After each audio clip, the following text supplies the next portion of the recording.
사무엘하 16장 1절부터 8절입니다. 자, 봉독해 올립니다. 다윗이 마루턱을 조금 지나니 무비보셋의 종 시바가 안장 지은 두 나귀의 떡 200개와 건포도 100송이와 여름과일 100개와 포도주 한 가죽 부대를 싣고 다윗을 맞는지라.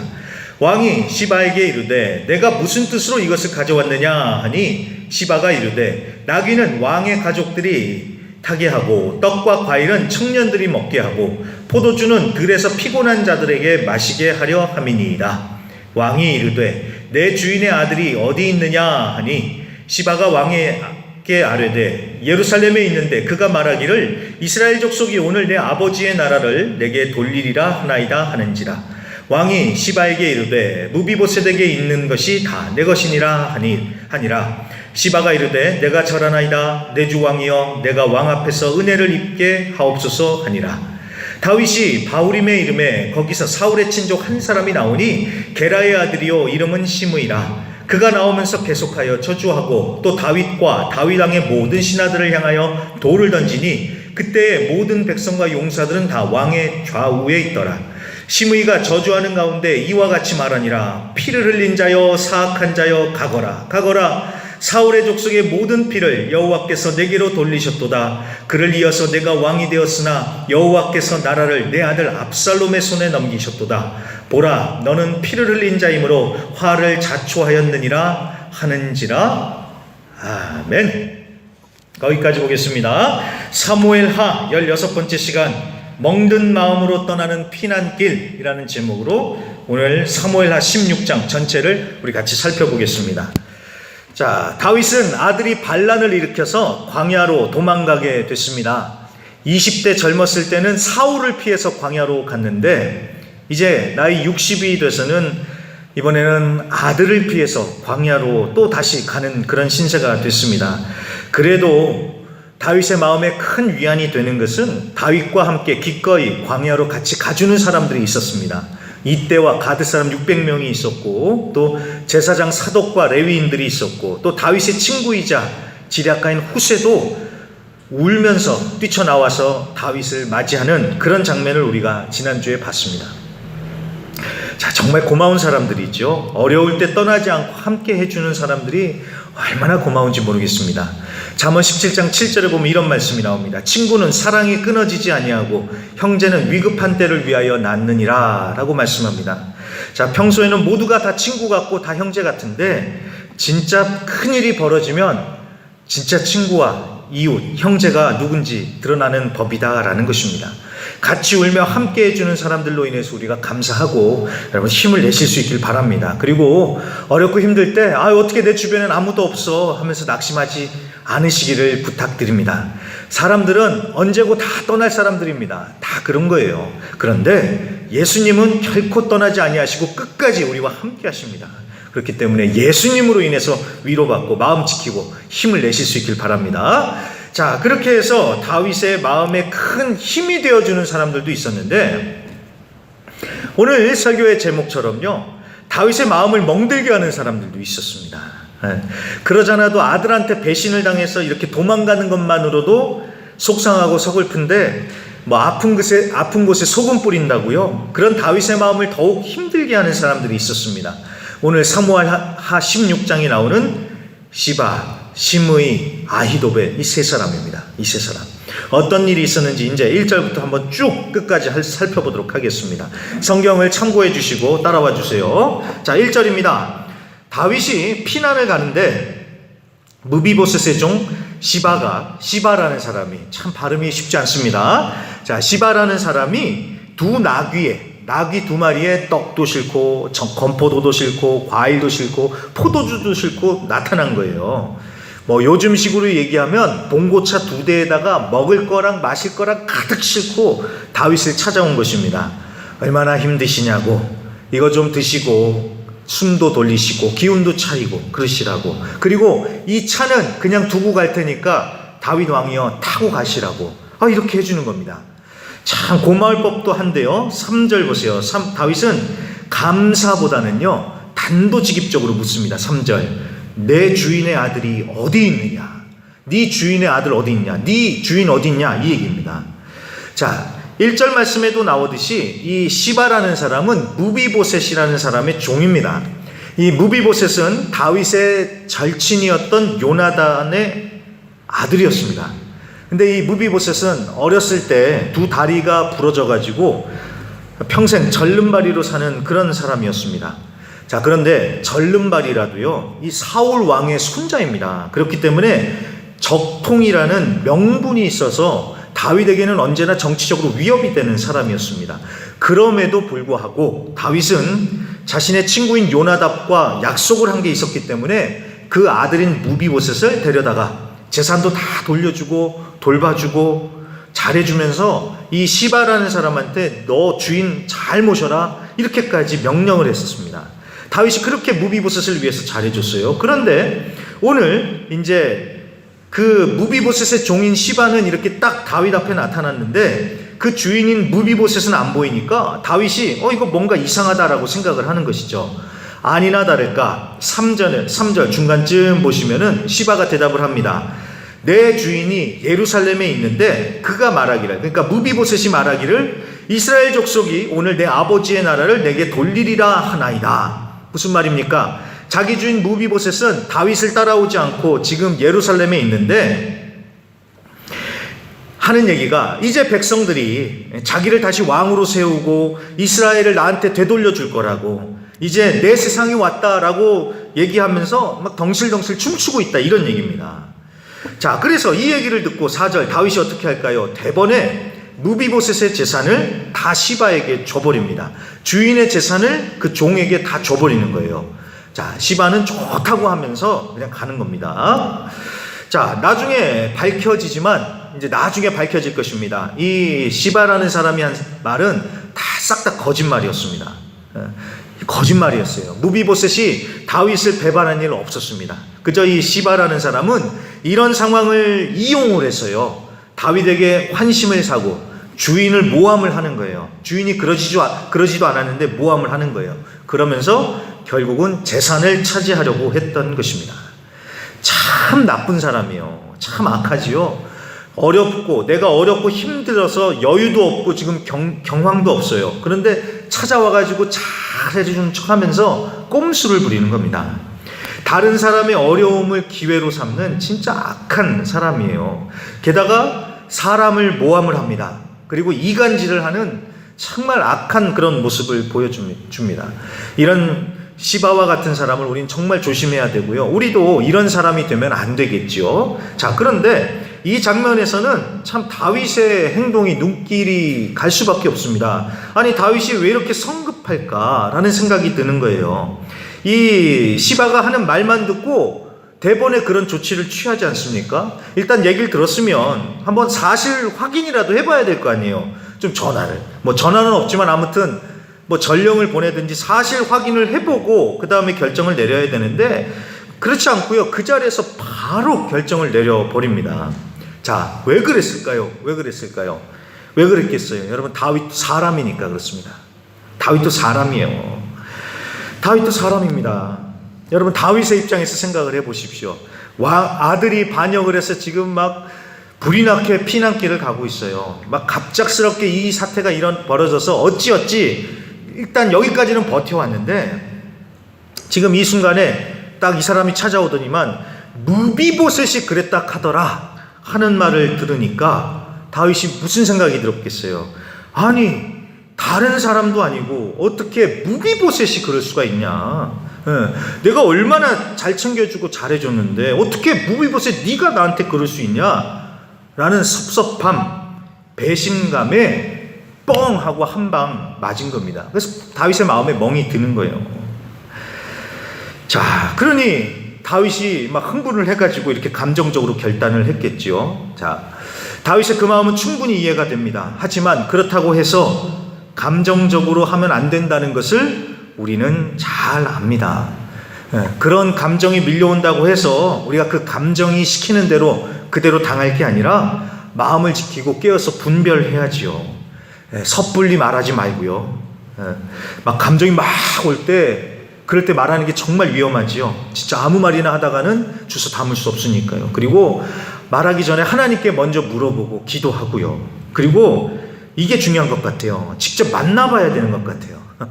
사람이 그런 것 같습니다. 우리가 제3자의 얘기를, 제3자를 통해서 그 사람이 그랬대더라 라는 얘기를 딱 들으면요, 5만 가지 생각이 다 들어요. 그 사람이 무슨 마음으로 그 얘기를 했을까? 그 사람이 왜 그랬을까? 제3자를, 다른 사람을 통해서 그 사람의 얘기를 들으면 별의별 생각이 다 듭니다. 그런데 직접 만나서 얘기해 보잖아요. 그러면 사실 아무것도 아니고요, 오해라는 것을 또 알게 되면서 풀어지죠.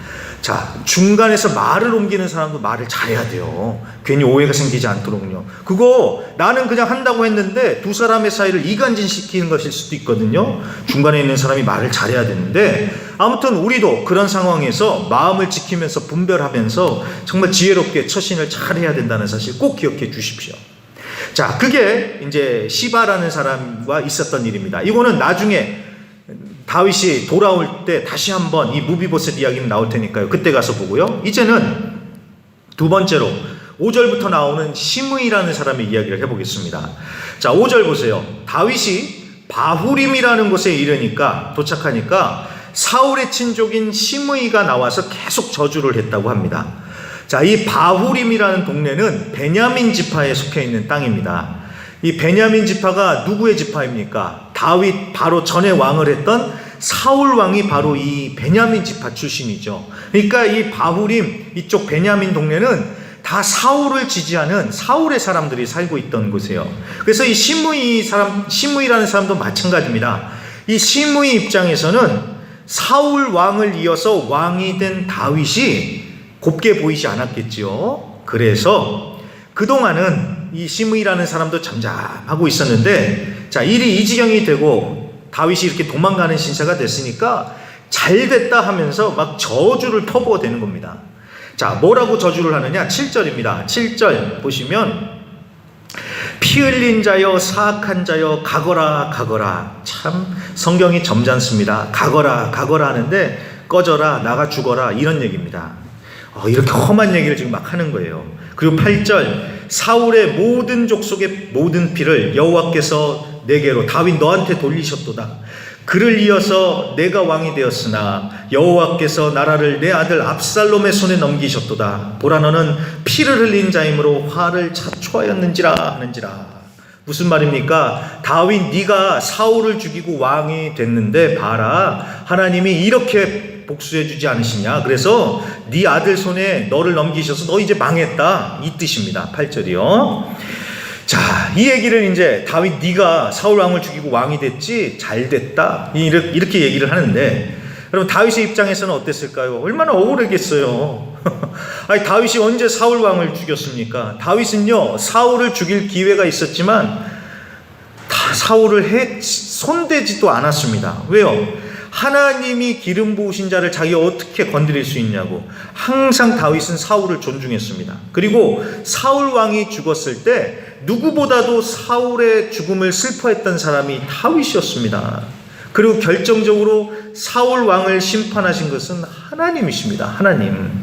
자, 그런데도 이 시므이를 비롯해서 그 사울 왕을 따르던 사람들은 다윗이 사울을 죽인 거다, 그러면서 지가 왕의 자리를 훔쳤다라고 그렇게 아예 못을 박아놓는 거예요. 그리고 사실 확인도 해보지 않고 그냥 무조건 직진을 하는 겁니다. 참, 다윗이 얼마나 답답했겠어요. 자기가 하지도 않았는데 그랬다고 하니까요. 그 다음에 다윗의 부하들도 그 자리에 같이 있었다 그러거든요. 얼마나 답답하고 화가 났겠습니까? 그래서 9절 말씀해 보시면, 스루야의 아들 아비세라는 사람이, 이 사람은 되게 다혈질이었던 것 같습니다. 다윗 왕한테 하는 얘기가, 왕이시여, 제가 가서 저는 목을 따버리고 오겠습니다, 그러는 거예요 지금. 9절에요. 자, 그랬더니 다윗이 뭐라고 응수할까요? 10절입니다. 10절. 왕이 이르되, 다윗이 얘기했다는 것이죠. 스루야의 아들들아, 내가 너희와 무슨 상관이 있느냐? 그가 저주하는 것은 여호와께서 그에게 다윗을 저주하라 하심이니 내가 어찌 그리하였느냐? 할 자가 누구겠느냐 하시고. 자, 뭐예요? 그냥 두라는 거예요. 하나님이 시키신 거라면 누가 그 입을 막을 수 있겠냐라는 것입니다. 하나님이 시켰다면 누가 막겠냐? 그러면서 11절, 내 몸에서 난 내 아들도 나를 지금 내 생명을 해하려고 죽이려고 하는데 이 베냐민 사람은 더 말해서 뭐 하겠냐. 그냥 둬라 하면서 다윗은 그냥 침묵합니다. 참 이런 저주, 욕을 듣는 게 여러분 얼마나 고달프고 고통스럽겠습니까?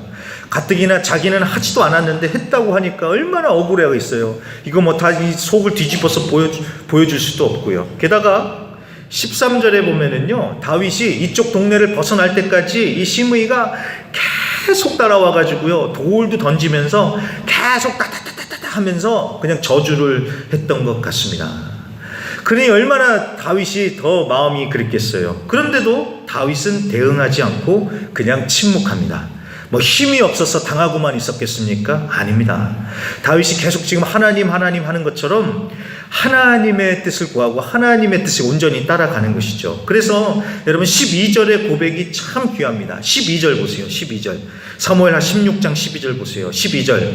혹시 여호와께서 나의 원통함을 감찰하시리니 오늘 그 저주 때문에 여호와께서 선으로 내게 갚아주시리라 하고, 내가 억울한 거 있으면 하나님이 다 아시고 그거 풀어주시고 선으로 갚아주실 테니까 오늘은 하나님 믿고 하나님께 다 맡기고 그냥 가자. 다윗이 그렇게 얘기를 하는 것입니다. 어느 글에 보니까요, 악한 자를 상대하는 방법이 3가지가 있대요. 뭐 여러 가지가 있겠지만 주로 3가지 방법 정도가 있대요. 첫째, 손자병법에도 나오지요. 최고의 수는 36개 주랭랑이라고. 악한 자가 이렇게 돌진하고 달려올 때 피할 수 있으면 빨리 그 자리를 피하라는 겁니다. 왜요? 악한 자는 저주를 중단하지 않고 계속 시비를 걸고 계속 저주를 퍼붓는데요. 그래서 충돌해봤자 해결도 안 나고 그거 계속 싸우기만 하고 나만 힘들다는 겁니다. 그러니까 그냥 그 자리를 피해버리라는 겁니다. 아주 좋은 방법인 것 같습니다.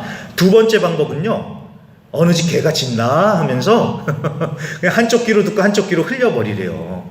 이것도 참 지혜로운 방법인 것 같습니다. 그렇죠. 같이 해봤자 뭐 어떡하겠어요. 그냥 이쪽 귀로 듣고 이쪽 귀로 내보내는 게 최고죠. 근데 이게 결코 쉽지 않습니다. 그런데 제가 봤던 몇몇 어르신들은 이런 경지에 오른 분들이 계시더라고요. 제가 참 대단하시다라는 생각이 들었는데 그것도 좋은 방법입니다. 근데 세 번째, 또 이런 방법도 있다고 합니다. 하나님이 시켜서 욕을 하는 거니까 그냥 귀담아 듣자. 이렇게 대응할 수도 있다라고 합니다. 자, 다윗도 그랬던 것 같아요. 비록 억울은 해요. 정말 억울해요. 내가 하지도 않았는데 그랬다고 하니까.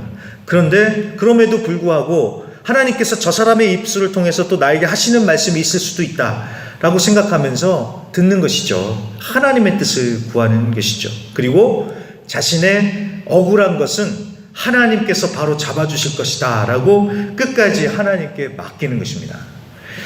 자, 여러분, 맡긴다는 게 정말 힘듭니다. 그냥 내가 해버리는 게 빠르고 속편하지죠. 하나님께 맡긴다는 건 정말 어렵습니다. 근데 여러분, 어렵고 힘드니까 믿음으로 해야 된다는 것입니다. 그리고 명심할 것은요, 자꾸만 내가 화나고 억울한다고 해서요, 하나님의 역할을 내가 해버리면 안 된다는 사실을 여러분 우리가 꼭 기억해야겠습니다. 자, 그렇게 해서 시므이 봤고요. 이제 세 번째, 아히도벨에 대해서 좀 살펴보도록 하겠습니다. 자, 이제 15절부터 좀 보세요. 15절. 자, 15절에 보시면은 이 아버지를 대항해서 들고 일어난 압살롬이 드디어 예루살렘에 입성을 합니다. 이제 예루살렘에 딱 들어가요. 자, 그때 16절, 후세가 압살롬에게 접근을 하지요. 자, 후세는 앞서 얘기했던 것처럼 다윗의 친구입니다. 다윗의 정말 절친한 친구입니다. 근데 후세가 다윗을 따라가려고 했더니 다윗이 얘기를 하죠. 후세, 너는 따라오지 말고 예루살렘에 남아서 압살롬 편에 선 것처럼 너는 침투해 있어라. 남아있어라. 꼭 스파이가 되라 했던 사람입니다. 자, 이 얘기를 왜 하냐면은 이 기억해두고 있어야 할 이름이기 때문에 그렇습니다. 이 사람 때문에 나중에 이 전세가 바뀌는데요, 그거는 나중에 벌어질 거니까 아무튼 이 후세라는 사람이 다윗의 스파이처럼 들어가 있었구나. 여러분 기억해 주세요. 자, 아무튼 이 압살롬도요, 이 후세가 아버지의 절친인 걸 아니까 처음에는 당신이 왜 여기 있냐고 물어봐요. 하지만 후세가 어떻게 말을 잘하는 사람이었나 봅니다. 어떻게 잘 넘어가요. 자, 그리고 나서 20절을 보세요. 자, 20절에 이제 경악할 일이 벌어집니다. 압살롬이 예루살렘에 딱 입성을 해서 왕궁을 차지한 다음에 그 자기 옆에 있는 책사인 아히도벨에게 이제는 뭘 해야 되냐고 물어봅니다.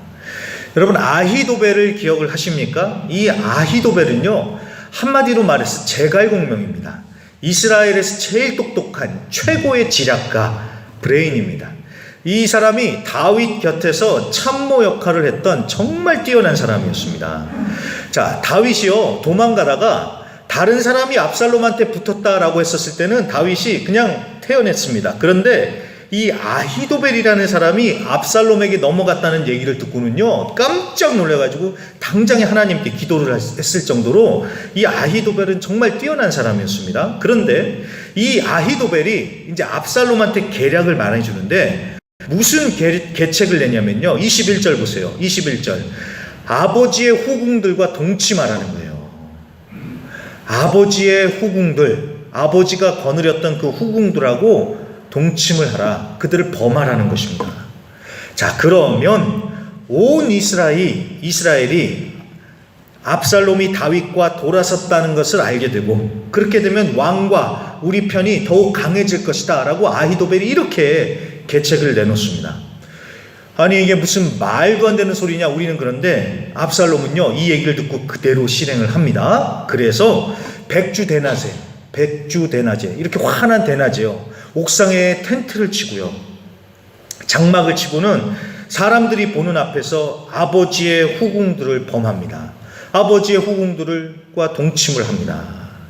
정말 경악할 일이죠. 어떻게 아버지의 후궁들을 범할 생각을 했는지. 자, 근데 여러분, 이 당시에는요, 이 승리한 왕이 패배한 왕의 후궁들을 범하는 것이 관례였다고 합니다. 그래서 자기가 이겼다라고 승리를 과시를 하고요, 그러면서 또 모욕감을 상대방에게 준다라고 해서 이런 일이 흔했다라고 합니다. 압살롬도 그런 마음이었을 거예요. 그랬을 겁니다.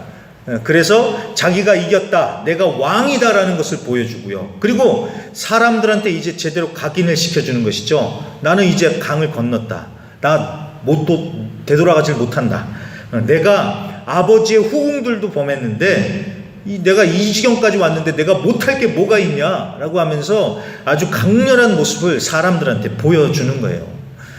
자, 우리로서는 이해가 안 되죠. 그런데 그때는 이게 먹혀 들어갔던 것 같습니다. 그래서 이 사람들이 막 압살롬한테 막 호응을 하는데 어마어마하지요. 그러니까 이 아히도벨이 낸 계책이 진짜 잘 먹혀 들어갔다는 것입니다. 그럴 정도로 이 아히도벨이 똑똑했다는 건데, 자, 23절을 보시면요, 오늘 마지막 절에 23절에 보시면 이 아히도벨이 어떤 사람이었는지 아주 잘 묘사가 되어 있습니다. 23절 보세요. 아히도벨이 베푸는 계략은 사람이 하나님께 물어서 받은 말씀과 같았다라고 하죠. 이 아히도벨이 얼마나 똑똑했는지요, 하나님께 받은 것처럼 여겨질 정도로 이 아히도벨이 내는 계략이 그렇게 뛰어났다라는 겁니다. 사람이 똑똑하면요, 하늘의 지혜와 비길 수 있을 것처럼 느껴지는 것 같습니다. 진짜 신의 한 수인 것처럼 그렇게 여겨질 수도 있는 것 같아요. 근데 여러분, 꼭 기억하셔야 돼요. 어디까지나 그건요, 인간의 지혜이지 하나님의 지혜, 하나님의 뜻은 아닙니다. 사람이 아무리 똑똑해도요, 하나님의 뜻 앞에서는 안 됩니다. 그렇기 때문에 결국 이 아히도벨도 그렇고요, 압살롬도 그렇고 나중에 가면 무너지고 패배합니다. 고린도전서 1장 25절, 하나님의 어리석음이 사람의 지혜보다 더 지혜롭고 하나님의 약함이 사람의 강함보다 더 강하다고 분명하게 말씀하셨습니다. 사람의 지혜를 구하기 전에 하나님의 지혜, 하나님의 뜻을 구해야죠. 이 사람들은 안 그랬어요. 그러다 결국은 망합니다. 하나님께 물어봤다면, 하나님이 지혜를 주셨다면 아버지의 후궁들과 동침하라고 했겠습니까? 아니었겠죠. 그런데 하나님의 지혜와 비슷하게 보이는 인간의 지혜를 따라가다가 결국은 망하는 길로 가더라는 겁니다. 우리도 마찬가지입니다. 문제가 생기고 위기가 찾아왔을 때 사람부터 찾을 게 아니라 정말 하나님께 기도하며 하나님의 뜻, 하나님의 지혜를 구하는 자들이 되어야겠습니다. 그리고 여러분, 이 압살롬이요, 아버지의 후궁들을 범하면서 막 세상이 다 자기 거가 된 것처럼 엮였지만, 여러분 실상 이 상황이 그렇게 된 것은 압살롬이나 아히도벨이 잘해서 된 것이 아닙니다. 본래는 하나님이 이미 하신 말씀이 성취된 것입니다.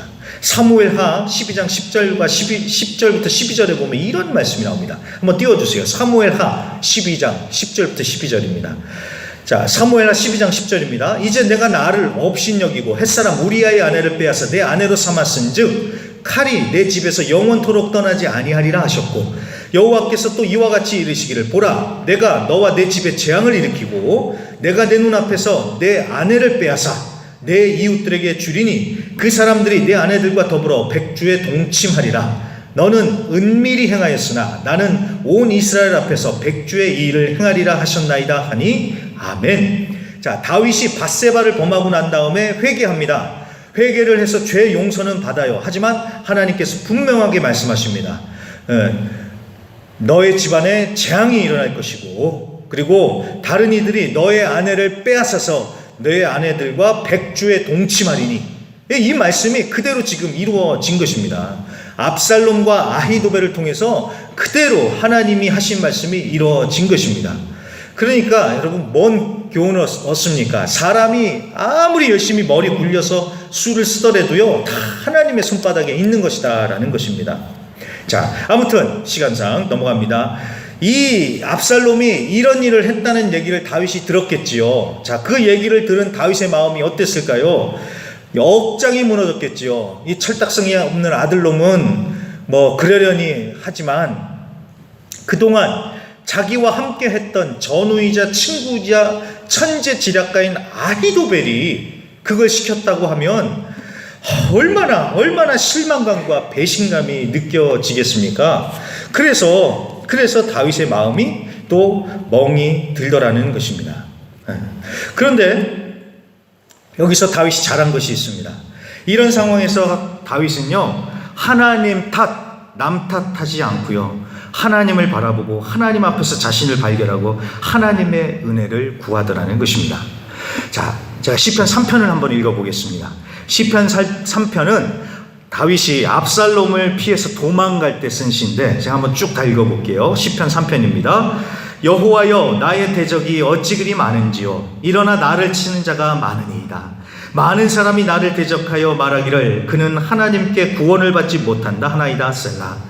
여호와여, 주는 나의 방패시요 나의 영광이시요 나의 머리를 찌시는 자신이이다. 내가 나의 목소리로 여호와께 부르짖으니 그의 성산에서 응답하시는 도다 셀라. 내가 누워 자고 깨었으니 여호와께서 나를 붙드심이로다. 천만인이 나를 애워싸 진친다 하여도 나는 두려워하지 아니하리이다. 여호와여, 일어나소서. 나의 하나님이여, 나를 구원하소서. 주께서 나의 모든 원수의 뺨을 치시며 악인의 일을 꺾으셨나이다. 구원은 여호와께 있사오니 주의 복을 주의 백성에게 내리소서. 셀라. 아멘.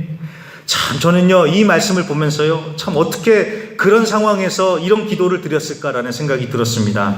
우리 같았으면 이 압살롬이 나쁜 놈, 이 아들놈이 어떻게 아버지한테 그럴 수가 있냐? 무비보셋 이 나쁜 놈, 내가 그렇게 잘해줬는데 어떻게 그럴 수 있냐? 심의 이놈도 나쁜 놈. 그러면서 결국 나중에는 하나님 나한테 왜 그러십니까? 막 그럴 것 같아요. 우리 같으면 그랬을 것 같은데, 물론 다윗도 원통해요, 분해요. 하지만 어떻습니까? 하나님께 막 부르짖으며 하나님께 맡기지요. 하나님의 기적과 능력이 아니라 하나님의 뜻을 구하고 있습니다. 하나님, 주님의 뜻대로 행하여 주시옵소서.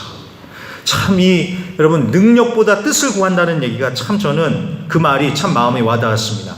우리의 신앙이 어릴 때는 하나님의 기적, 능력만 바라보죠. 근데 신앙이 점점 성숙해져 가면 어떻습니까? 하나님의 능력이나 기적보다는 하나님의 뜻을 구하고 순복하고 순종하지요. 이게 신앙의 성숙 아니겠습니까? 자, 그리고 다윗이 또 이렇게 하나님께 기도하며 맡길 수밖에 없었던 것이요. 자, 잘 보시면요, 지금까지 일어난 모든 상황이 결국은 자기가 뿌린 죄의 씨앗이잖아요. 다윗이 뿌린 죄의 결과 아닙니까?